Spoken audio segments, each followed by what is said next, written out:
crunch lagi. DJ play.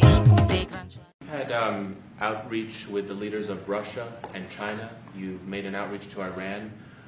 When are you going to plan to reach out to North Korea and Kim Jong-un? Anytime in the near future? Well, I do. I have a very good relationship with Kim Jong-un. Now, you people hate to hear that, but it's very important. I got along with him fantastically, as you know. It started off very rough, very nasty. Little rocket man, the whole thing was a nasty deal. And then one day we got a call that they'd like to meet. We met. We have a great relationship.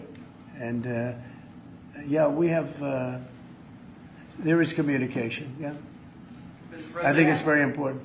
You know, he's a big nuclear nation, and he's a very smart guy. I got to know him very well. You remember I put my foot across the line, and then I walked across the line. I don't know if Secret Service was thrilled with that. They actually wasn't. They were not too thrilled. But I have a very good relationship with him. Yeah, we'll probably do something at some point. Yeah, please.